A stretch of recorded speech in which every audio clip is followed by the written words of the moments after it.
নজর রাখবো আবহাওয়ার খবরের দিকে। প্রবল কনকনে শীতে কাঁপছে জঙ্গলমহল। ঝাড়গ্রাম জেলায় তাপমাত্রার পারদ নামলো 11 ডিগ্রিতে।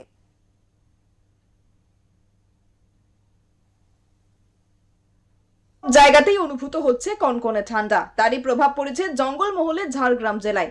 গত কয়েকদিনে ঝাড়গ্রামের উপর দিয়ে বইছে হাড় কাঁপানো শীত। জেলার গড় তাপমাত্রা নেমে দাঁড়িয়েছে প্রায় 11 ডিগ্রি সেলসিয়াসে। তীব্র ঠান্ডায় কাঁপছে সাধারণ মানুষ। শীতের হাত থেকে রক্ষা পেতে গ্রাম ও শহরের বিভিন্ন এলাকায় সকাল থেকে গভীর রাত পর্যন্ত মানুষজনকে আগুন পোহাতে দেখা যাচ্ছে। সকালে যেমন ঘন কুয়াশা, সন্ধ্যায় প্রচুর ঠান্ডা। ঠান্ডার হাত থেকে বাঁচতে এই আগুন পোহানো হচ্ছে। আর একদিক থেকে ভালোই, যেমন ঝাড়গ্রাম যেমন দার্জিলিংয়ের শহরের মতো হয়ে গেছে। এই মুহূর্তে ঝাড়গ্রামের যে টেম্পারেচার মনে হচ্ছে দার্জিলিংয়ের মতো উপভোগ করছি। আমাদের পক্ষে আমরা তো মানিয়ে নিতে পারছি, বয়স্ক লোকেদের প্রচুর অসুবিধা হচ্ছে। বিশেষ করে ভোরবেলা ও গভীর রাতে ঠান্ডার দাপট সব থেকে বেশি অনুভূত হচ্ছে।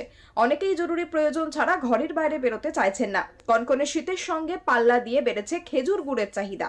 শীত পড়তেই ঝাড়গ্রাম জেলা জুড়ে বাজারে খেজুর গুড়ের রমরমা বেচা কেনা শুরু হয়েছে। শীতের মরশুমে এই খেজুর রস ও গুড় যেন সাধারণ মানুষের কাছে বাড়তি স্বস্তির মাধ্যম হয়ে উঠেছে।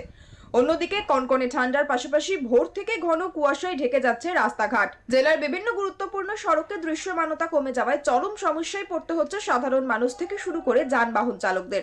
বিশেষ করে সকালবেলায় স্কুল কলেজগামী পড়ুয়া ও অফিস যাত্রীদের ভোগান্তি বেড়েছে। ঝাড়গ্রাম থেকে অরূপ ঘোষের রিপোর্ট, ওঙ্কার বাংলা।